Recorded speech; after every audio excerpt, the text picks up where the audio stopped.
সুপ্রিয় দর্শক, আমি খান মোহাম্মদ রুমেল স্বাগত জানাচ্ছি সম্পাদকীয়তে। কারফিউ শিথিল করায় ঢাকায় চিরচেনা রূপ। 3 দিন পর খুলেছে অফিস আদালত। ধ্বংস তাণ্ডবে জড়িতদের পরিচয় বের হয়ে আসছে একে একে। এসব নিয়ে আমাদের আজকের সম্পাদকীয় ফিরেছে স্বস্তি। আর এ নিয়ে আলোচনার জন্য আমাদের সঙ্গে স্টুডিওতে উপস্থিত আছেন নজরুল ইসলাম বাবু এমপি, হুইপ, জাতীয় সংসদ। আছেন জায়েদুল হাসান পিন্টু, সম্পাদক, ডিবিসি নিউজ। দর্শক, আপনারা আলোচনায় অংশ নিতে পারবেন। এর জন্য টেলিভিশনের পর্দায় নম্বরে ফোন করতে হবে। এছাড়া ফেসবুকের মাধ্যমে আপনাদের মন্তব্য পাঠাতে পারেন। আলোচনা শুরুর আগে দেখে নেব এখনকার প্রধান শিরোনামগুলো। শুধু বিএনপি জামাত শিবির নয়, কোটা আন্দোলনে ভর করে জঙ্গিরাও অন্যতম টার্গেট ছিল পুলিশ। লন্ডন থেকে বিএনপির শীর্ষ নেতার নির্দেশে তাণ্ডব, দাবি পুলিশের। নাশকতা করতে সারা দেশ থেকে শিবির ছাত্রদলের ক্যাডাররা অবস্থান নেয় ঢাকায়, বললেন প্রধানমন্ত্রী। জনগণকে সন্ত্রাসবাদের বিরুদ্ধে রুখে দাঁড়ানোর আহ্বান।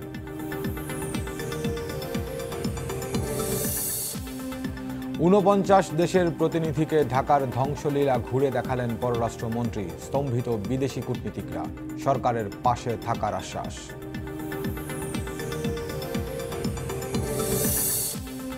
মেট্রো রেল, এক্সপ্রেসওয়ে বন্ধে তীব্র যানজট। ভয় আর আতঙ্ক কাটিয়ে চেনা রূপে ঢাকা খুলল অফিস আদালত। বাসাবাড়িতে সচল ব্রডব্যান্ড ইন্টারনেট।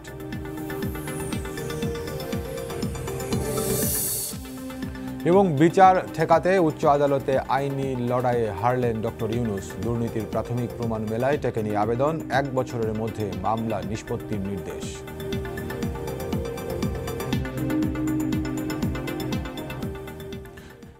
শিরোনাম দেখছিলেন, মূল আলোচনা যেতে চাই। আলোচনার শিরোনাম ফিরেছে স্বস্তি। শুরুতেই বলছিলাম যে 3 দিন পর অফিস আদালত খুলেছে। ঢাকা আজকে চিরচেনা রূপে ফিরেছে। তীব্র যানজট ছিল। কারণ হিসেবে যাত্রীরা বলছেন যে মেট্রো রেল এবং এলিভেটেড এক্সপ্রেসওয়ে বন্ধ হওয়াতে রাস্তায় চাপ পড়েছিল অনেক বেশি। এসব সহ অন্যান্য সমসাময়িক বিষয় আলোচনা করব। পিন্টু ভাই, আলোচনাটা ফিরেছে স্বস্তি প্রশ্ন রাখছি, কিন্তু আমি আলোচনাটা আপনার সঙ্গে এভাবে শুরু করতে চাই। আপনার কাছ থেকে জানতে চাই আমার খবরের যে শিরোনামগুলো, 2টি শিরোনাম। প্রথম শিরোনামে বলছিলাম যে বিএনপি জামাত শিবির নয়, কোটা আন্দোলনে জঙ্গিরাও ভর করেছে, টার্গেট ছিল পুলিশ। লন্ডন থেকে বিএনপি নেতার নির্দেশে তাণ্ডব। এটি হচ্ছে পুলিশ গণমাধ্যমে জানিয়েছে। গত কিছুদিন ধরে এসব ঘটনার পুলিশ যেটি বলছে, পুলিশের দাবি যে সিসিটিভির ফুটেজ তারা সংগ্রহ করেছেন, সেগুলো বিশ্লেষণ করেছেন। বিভিন্ন জনকে যে গ্রেফতার করা হয়েছে তাদের কাছ থেকে মোবাইল ফোন সহ বিভিন্ন ইলেকট্রনিক ডিভাইস জব্দ করা হয়েছে। সেগুলো থেকে পাওয়া তথ্যের ভিত্তিতে এগুলো পুলিশ দাবি করছে গণমাধ্যমের কাছে। এটি হলো একটি বিষয়। আজকে প্রধানমন্ত্রী শেখ হাসিনার আরেকটি শিরোনাম। তিনি বলছেন যে নাশকতা করতে সারা দেশ থেকে শিবির ছাত্রদলের ক্যাডাররাও ঢাকায় অবস্থান নেয় এবং ৪৯ দেশের প্রতিনিধিকে ধ্বংসলীলা দেখিয়েছেন পররাষ্ট্রমন্ত্রী। তো সব কিছু মিলিয়ে আগে যে আলোচনাটা ছিল, অর্থাৎ সরকারি দলের তরফে বা বিভিন্ন বিশ্লেষণে যেটি বলা হচ্ছিল যে শিক্ষার্থীদের আন্দোলনে তৃতীয় পক্ষ ভর করেছে, তো এখন পুলিশ এবং সরকারি তরফের বিভিন্ন বক্তব্যে তৃতীয় পক্ষের পরিচয়গুলো তো বের হয়ে আসছে। তাহলে ব্যাপারটি এভাবে কি দেখা যায় যে এই আন্দোলনে ভর করে তারা ভিন্ন কোনো উদ্দেশ্য নিতে চেয়েছিল এবং সেটি তারা করার জন্য যা যা করার একেবারে মরিয়া হয়ে করেছে? দেখেন, এটা তো আর বলার অপেক্ষা রাখে না। শিক্ষার্থীরা যে আন্দোলন করেছে সেই আন্দোলন তো আপনার সহিংস আন্দোলন ছিল না। শিক্ষার্থীদের যে দাবি, সেই দাবিও নিরীহ দাবি, এমন কোনো দাবি না। আর যে দাবি সরকারেরও দাবি, মানে সরকার তো একদিক দিয়ে আমি দেখি যে 7% পেয়েছে। সরকার তো 100% আপনার কোটা বাতিল করে দিয়েছিল এবং আপিলের ডিভিশনে তো আপিলও করছিল কোটা বাতিলের পক্ষেই। মানে এখানে দাবির পক্ষে সরকার এবং শিক্ষার্থীরা এক। আবার দাবিটা উঠেছে কখন? যখন হাইকোর্ট এটা বাতিল করে দিয়েছে জুন মাসের 5 তারিখ। এই জুন মাসটা আন্দোলন অমন বড় কোনো কথাবার্তা নেই। জুলাই মাস থেকে হঠাৎ করে আপনার এই আন্দোলন শুরু হয়ে গেল। তার মানে এতদিন ওই যে আপনি শিক্ষার্থীদের যে দাবিটাকে ভর করে যেটা বললেন, এই কয়দিন তারা প্রস্তুতি নিয়েছে। তারপরে যখন শিক্ষার্থীরা মাঠে নামলো, এটা অনেকটা T20 ম্যাচের মতো প্ল্যান করেছে। প্রথম 10 ওভার 15 ওভার তোমরা খেলো, এরপরে স্লগ ওভার আমরা পিটাবো। সেই প্ল্যান অনুযায়ী আপনি দেখবেন 15 তারিখ পর্যন্ত তো ঠান্ডা। 16 তারিখ থেকে আপনার শুরু হয়ে গেল একটা মিথ্যা প্রচারণার মধ্য দিয়ে। হ্যাঁ, তখন কিছু সরকারের ডিলিংস ভুল ছিল। সেই ভুলগুলো এমন ভুল না যে আপনি এটার জন্য সহিংস হয়ে উঠবেন।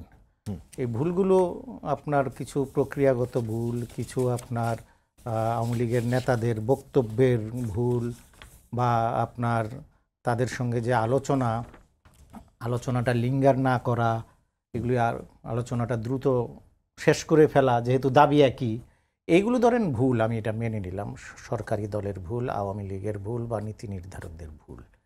এই ভুলের জন্য তো আপনি এই তাণ্ডব চালাতে পারেন না। হ্যাঁ, পুলিশ গুলি করে মেরেছে, এটা ঠিক। আবার দেখবেন শুরুতে পুলিশের গুলিতে যেমন মারা গেছে, আন্দোলনকারীদের হাতেও তো মারা গেছে। আপনার এই যে রংপুরে পুলিশের গুলিতে মারা গেল, এটা তো স্পার্ক করলো, আবার ঢাকা কলেজের ছাত্রলীগের ছেলেটাও মারা গেল, তো এরা তো আবার আন্দোলনকারীদের হাতে মারা গেল। আবার চট্টগ্রামে শিবিরের ছেলেরা ছাত্রলীগের ছেলেদের ছাদ থেকে ফেলে দিল। মানে প্রথম 2 দিন তো এটা আপনার শিক্ষার্থীদের সঙ্গে সংঘর্ষটা হয়েছে। শিক্ষার্থীদের ওখানে ছাত্রদল ঘোষণা দিয়েছে থাকবে, শিবিরও ছিল, আবার শিক্ষার্থীদের বিরুদ্ধে ছাত্রলীগও ছিল। সংঘর্ষটা ছাত্রলীগ, শিবির, ছাত্রদল এবং সাধারণ শিক্ষার্থীর মধ্যে সীমাবদ্ধ। এর পর দিন থেকেই আপনার যেটা দেখবেন 18, 19, 20-এর যে তাণ্ডব, ওখানে শিক্ষার্থীরা নেই, ছাত্রলীগকেও প্রত্যাহার করে নেওয়া হয়েছে।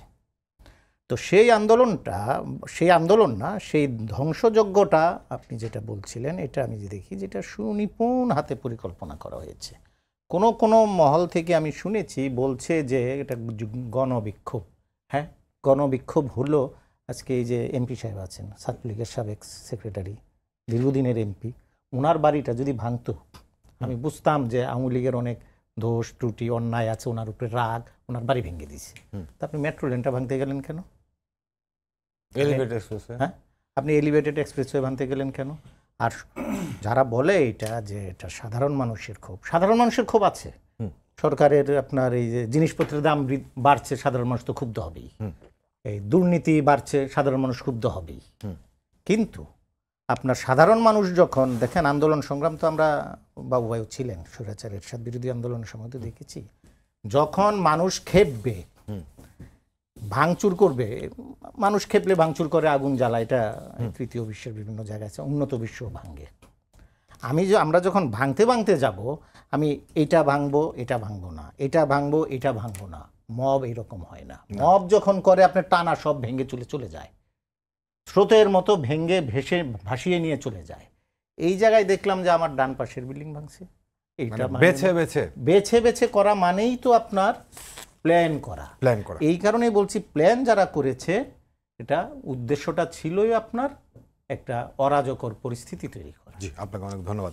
বাবু ভাই, আপনি বেশ কয়েক মেয়াদ ধরে এমপি, জাতীয় সংসদে হুইপ হিসেবে এখন দায়িত্ব পালন করছেন, কিন্তু আপনার একটা বর্ণাঢ্য ছাত্র রাজনীতির ইতিহাস আছে। বাংলাদেশ ছাত্রলীগের আপনি সাধারণ সম্পাদক ছিলেন। কোন সময়টাতে ছিলেন? যখন আওয়ামী লীগ বিরোধী দলে, ক্ষমতার বাইরে। তো সেই কারণেই আপনার ছাত্র রাজনীতি অভিজ্ঞতাটা অনেক সমৃদ্ধ। তো সেই জায়গা থেকে বলছি, এই যে শিবির, ছাত্রদল বা অন্যান্যরা, এই প্রতিক্রিয়াশীল গোষ্ঠী এরকম একটা তাণ্ডব করলো, আওয়ামী লীগের তো বিভিন্ন জায়গায়, ওয়ার্ড থেকে শুরু করে থানা, জেলা, মহানগর, মানে কমিটির অভাব নেই, নেতার অভাব নেই। এই সাংগঠনিকভাবে এই বিষয়গুলোতে কি আওয়ামী লীগের দুর্বলতা প্রকাশ পেয়েছে, কিংবা সাংগঠনিকভাবে আপনারা কোথায় আছেন, এটি কি আপনারা এই প্রেক্ষাপটে বুঝতে পারছেন, উপলব্ধিতে নিচ্ছেন? আপনাকে ধন্যবাদ যে আপনার উপলব্ধি শক্তিটা আমাকে নিশ্চয়ই স্পর্শ করেছে। তার ছাড়াও আমি কিছু কথা বলতে চাই যে এখানে আমাদের খুবই প্রথিতযশ একজন সাংবাদিক পিন্টু ভাই যে কথাগুলি বলেছেন, এর মধ্যে কিন্তু আমার মনে হয় যে পুরো আনসারটা রয়েছে। দেখুন যে আপনার যে আজকে হেডলাইন, সেটা হলো স্বস্তি ফিরে এসেছে। স্বস্তিকে যারা অস্বস্তিতে পরিণত করেছে তারা পরাজিত হয়েছে, এই কথা কিন্তু এটা প্রমাণিত হয়েছে। এইটা বুদ্ধিমত্তার পরিচয়। বাংলাদেশের মাননীয় প্রধানমন্ত্রী বঙ্গবন্ধুর কন্যা বুদ্ধিমত্তার মধ্য দিয়েই কিন্তু তিনি মোকাবেলা করেছেন। এখানে উনি বাংলাদেশ আওয়ামী লীগের কিন্তু সভাপতি। আপনি জানেন যে বঙ্গবন্ধুর কন্যা যদি এই নির্দেশনা দিতেন যে অস্বস্তি যারা দিতে চায়, যারা ভাঙচুর করে, তাদেরকে প্রতিহত করো, তখন কিন্তু দেশে মেসাকার সৃষ্টি হতো। বঙ্গবন্ধুর কন্যা বলে আমি মনে করি যে উনি ওই জায়গাটায় যেতে চান নাই। যারা রাতের অন্ধকারে, এই যে রাজনীতিতে আমরা সবসময় শুনি রুমেল ভাই যে গোলা পানিতে মাছ শিকার, এই যে গোলা পানিতে মাছ শিকার, সেটার ব্যাখ্যা কিন্তু পিন্টু ভাই দিয়েছেন যে ছাত্র সমাজ একটা নৈতিক দাবি নিয়ে মাঠে নেমেছেন। আর আমি বলবো নৈতিকতার প্রশ্নে ছাত্র সমাজ কিন্তু জবাব দিতে পারবে না, কারণ তাদের পক্ষে বঙ্গবন্ধুর কন্যা এটা ইতিমধ্যেই কিন্তু 18 সালেই মীমাংসা দিয়েছেন। কোর্টে গিয়েছেন মুক্তিযোদ্ধা, সেখানে হাইকোর্ট একটা রায় দিয়েছেন, সেটাকে আবার তাৎক্ষণিকভাবে চেম্বার কোর্ট এই স্থগিত করে দিয়েছেন। সুতরাং তাদের পক্ষেই তো ছিল। তারপর উস্কে দেওয়া, এ দেশটা শুধুমাত্র কিন্তু ছাত্রলীগ বা ছাত্রদলের মধ্যে সীমাবদ্ধ নয়।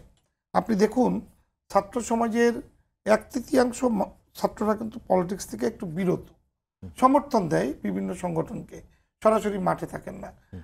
ওরা নেমেছে, কিন্তু ছাত্রদল সেখানে সংবাদ সম্মেলন করে সমর্থন জানিয়েছে। ছাত্রলীগ কিন্তু সমর্থনের বাইরে ছিলেন না। ছাত্রলীগের কর্মীরাও কিন্তু, সমর্থকরাও কিন্তু কোটা আন্দোলনে সম্পৃক্ত, আমি বিশ্বাস করি, কারণ আমরা অতীত এরকম ফেস করেছি।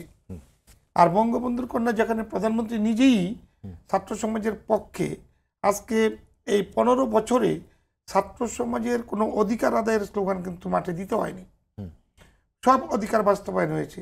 বই থেকে শুরু করে ফ্রি পড়া এবং ক্যাম্পাসগুলিতে নিজেদের সকল ব্যবস্থাপনা নিজ থেকে করে দেওয়া, এটা কিন্তু এদেশের প্রধানমন্ত্রী হিসাবে বঙ্গবন্ধুর কন্যাই দিয়েছেন। একদম প্রাইমারি স্কুল থেকে হাই স্কুল এবং বিশ্ববিদ্যালয়, এমনকি 65র অধিক প্রাইভেট ইউনিভার্সিটি তিনি কিন্তু পারমিশন করেছেন, দিয়েছেন। সেগুলো নিয়ে আমরা শিক্ষা ব্যবস্থাপনায় একটা ভালো স্বপ্ন নিয়ে এগোতেছিলাম। কোটা বিরোধী আন্দোলন করতেছিলেন, তখন কিন্তু মাননীয় প্রধানমন্ত্রী বলেছেন হাইকোর্ট কি করছেন একটু অপেক্ষা করার জন্য। এই সুযোগটায় যেটা পিন্টু ভাই বলেছেন, আমি ধন্যবাদ জানাই ওনাকে, যে ওনার উপলব্ধি শক্তি অনেক বেশি বলেই তিনি এটা ভাবতে পেরেছেন। অনেক সাংবাদিকরা এই কেন জার্নালিজমে থেকেও এই জিনিসটা প্রচার থেকে বিরত, আমি জানি না। যে আপনি একটু ভেবে দেখেন যে যেখানে এই মাননীয় প্রধানমন্ত্রী বলেছেন, হাইকোর্টের এটা স্থগিত করে দিয়েছেন, তারপর এই আন্দোলনকে বেগবান করার জন্য কিন্তু বিভিন্ন মিডিয়াও উঠে পড়ে লেগেছিলেন। শুধু তাই নয়, একটি ছাত্র সংগঠন সংবাদ সম্মেলন করে তাদেরকে মাঠে থাকার কথা ঘোষণা করেছেন। সেই ক্ষেত্রে ছাত্রলীগ তারপরও ধৈর্য ধরেছেন, সহ্য করেছেন, শুধুমাত্র মাননীয় প্রধানমন্ত্রীর নির্দেশনা যে কোনো গোলযোগ, অস্বস্তিকর পরিবেশ, কোনো হামলা মামলা এবং মোকদ্দমা এবং কোনো রক্ত ঝরাতে তিনি চান না। সেই জায়গাটাকে আমরা নিশ্চিত করার লক্ষ্যেই কিন্তু মাঠকর্মীরা মাঠে কোনো তাদের সম্মুখ যুদ্ধ জায়গায় আমরা যাইনি। জি, আপনাকে অনেক ধন্যবাদ। পিন্টু ভাই, আপনি বলছিলেন কিছু প্রক্রিয়াগত ভুল ছিল বা ইত্যাদি বিষয়, আসলে আমি বলতে চাই সেই সঙ্গে কি কিছুটা ঢিলেমিও ছিল? সিরিয়াসনেসের অভাব ছিল, কারণ এটা 2018 সালে তো এই আন্দোলনটা আওয়ামী লীগ দেখেছে, ছাত্ররা মাঠে নামলে কি হয়, বা সড়ক, নিরাপদ সড়ক চাই আন্দোলনও দেখেছে, ছাত্ররা মাঠে নামলে কি হয়। সেই দৃশ্যগুলো যদি আওয়ামী লীগের মাথায় থাকতো, তাহলে 5ই জুন যখন হাইকোর্ট রায় দেয়, অথবা 1 জুলাই থেকে যখন তারা অল আউট নেমে যায়, 14 তারিখ পর্যন্ত 15 তারিখ পর্যন্ত অপেক্ষা করার দরকার ছিল না। এর মধ্যে একটা সমাধান করে ফেলতে পারতো, যেহেতু বিরোধ নাই কোনো দাবির মধ্যে। হ্যাঁ, এমন তো না যে কোটা বিরোধীরা তারা চাচ্ছে যে এই যেটা সরকার সেটা চাচ্ছে না, তা তো না। একই তো জিনিস, আমিও চাই আপনিও চান, তাহলে আপনারা আমার মধ্যে সমন্বয় করতে সমস্যাটা কোথায়? তো সেই জায়গায় ঢিলেমি যেটা বলছেন, এটাকে হয়তো তারা ভাবে নাই যে এটা এই পর্যায়ে চলে যাবে, সেটা একটা হতে পারে। এটা আবার আওয়ামী লীগ এটা ভাবে নাই, এটা আবার আমার মানতে কষ্ট হয়। এই কারণে আওয়ামী লীগের মতো পোর খাওয়া দল, হ্যাঁ, আপনি একটু দেখবেন যে রাস্তাঘাটে যে চলাচল নিষিদ্ধ করেছিল না, ইঞ্জিন চালিত থ্রি হুইলার ওবায়দুল কাদের সাহেব নিষিদ্ধ ঘোষণা দিলেন, বিক্ষোভে ফেটে পড়ল শ্রমিকরা, তারা খাবে কি? তাদের রিয়াকশনটা প্রধানমন্ত্রী তো বুঝতে পেরেছেন, সাথে সাথে চেঞ্জ করে দিয়েছেন, ঠান্ডা হয়েছে। তার মানে কি, আওয়ামী লীগ বা আওয়ামী লীগ সভানেতৃত্ব ওই পালসটা বুঝেন বলেই কিন্তু ওটা শান্ত করে দিয়েছে একদিনের মধ্যে। তো এইটা শান্ত করলেন না কেন? এরাও তো আপনার আগে এই রকমের অশান্ত হয়ে উঠেছিল 2018-তে। সেই জায়গায় এখন আওয়ামী লীগ সভানেত্রীকে আওয়ামী লীগের সব নেতারা ঠিকমতো বুদ্ধি পরামর্শ দেন কিনা এটা নিয়ে আমার একটু যথেষ্ট সন্দেহ আছে। ঢিলেমির এই কথা। তারপরে ধরেন আমি মনে করি ঘটনা তো যা ঘটে গেছে, ব্যাপক প্রাণহানি ঘটেছে। হ্যাঁ, আওয়ামী লীগের আমলে এত প্রাণহানির ঘটনা আগে ঘটে নাই। আবার তাণ্ডবও ব্যাপক ঘটেছে। হ্যাঁ, আওয়ামী লীগ এই তাণ্ডব 2014 সালে মোকাবেলা করেছে। এই রাজাকারদের আন্দোলন ইয়ার সময় যে সাইদিকে চাঁদে দেখানি, ওই দেশে 80-90 জন মারা গেছে। প্রাণ তো এই দেশে সস্তা। এখন সেই জায়গা থেকে আমি মনে করি আওয়ামী লীগের উচিত এখন মূল্যায়ন সভায় বসা। মূল্যায়ন সভাটা হলো কেন হলো, কি হলো, কার কি দায়িত্ব ছিল, কেন আমরা পারি নাই, বা কোথায় কি আমাদের গাফিলতি হয়েছে, এই বিষয়গুলো সম্পূর্ণভাবে তুলে আনা। আরেকটি হবে আপনার ক্ষতিগ্রস্ত যেগুলো হয়েছে এগুলোর শ্বেতপত্র দাবি প্রকাশ করা। এখানে যেন আবার না হয়, এই যে একজন বলতেছে আমার 1000 কোটি টাকা ধ্বংস হয়েছে, আরেকজন বলছে আমার 500 কোটি টাকা। এখন আবার কেউ আবার ওই যে আন্দোলনে আলুপোড়া খেয়েছে না, এই আন্দোলন তো এক গ্রুপ আলুপোড়া দিয়েছে, এই আপনার ভাঙচুরের মধ্যেও আবার আরেক ধরনের আমলা তৈরি হবে আলুপোড়া খাওয়ার, যে তার হয়তো 5 কোটি টাকার ক্ষতি হয়েছে, সে 50 কোটি টাকা ক্ষতির চিত্র তুলে ধরে আবার ওখান থেকে যেন আবার করে। সেই জায়গাগুলো আপনার সরকারের দেখা উচিত। আপনাকে ধন্যবাদ। বাবু ভাই, পিন্টু ভাই যে কথাটা বলছেন আপনাদের মূল্যায়নে বসা উচিত, আমি একটু সঙ্গে এটি যোগ করতে চাই। ধরুন অন্ততপক্ষে ঢাকা বিশ্ববিদ্যালয়ে ছাত্রলীগ আক্রান্ত হয়েছে প্রথমে এই বিক্ষোভকারীদের হাতে বা নাশকতাকারীদের হাতে, যাই বলে না কেন ছাত্রলীগ তাদের হাতে প্রথম আক্রান্ত হয়েছে।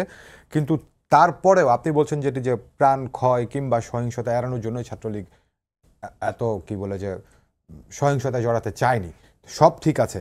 তো তারপরেও ছাত্রলীগ শুধু নয়, ছাত্রলীগের পাশাপাশি আওয়ামী লীগ এবং আওয়ামী লীগের অন্যান্য সহযোগী সংগঠন, অঙ্গ সংগঠন যেগুলো আছে, সবারই সাংগঠনিক বিষয়গুলো, সক্ষমতার বিষয়গুলো কিংবা কি বলে যে কতটা গুরুত্বের সঙ্গে তারা দল এবং সংগঠনকে এগিয়ে নিতে চায়, এই জায়গাগুলোতে আপনাদের আত্মসমালোচনা, মূল্যায়ন না আত্মসমালোচনার কোনো সুযোগ আছে কিনা? না, এই বিষয়টি অবশ্যই সুযোগ রয়েছে। আপনি দেখুন যে নারায়ণগঞ্জের মতো জায়গায়, নারায়ণগঞ্জ, আমি কিন্তু আপনার এই শোতে আসার আগে নারায়ণগঞ্জ আজকে পরিদর্শনে গিয়েছিলাম, যে আমাদের নারায়ণগঞ্জ আওয়ামী লীগ অফিস তছনছ করে ফেলেছে। এমনকি বাথরুমের কমোড পর্যন্ত ভেঙে ফেলেছে, খুলে নিয়েছে। প্রত্যেকটা ফ্যান, এসি রুম ছিল সেটা ভেঙে দিয়েছে এবং এসিগুলি খুলে নিয়েছে।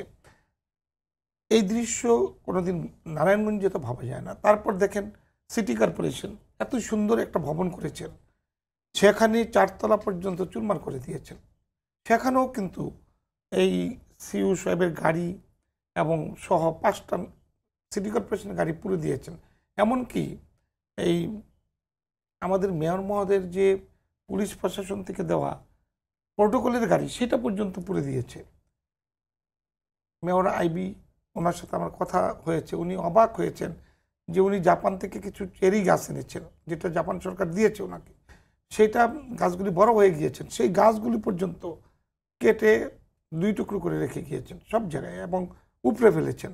তো এগুলি তো কোনো আন্দোলনের দৃশ্য না, আন্দোলন তো এটা না। পিন্টু ভাই কিন্তু এক কথায় বলে দিয়েছেন, এখানে আগুন, ওইটা নিরাপদ, এরপর একটা আগুন।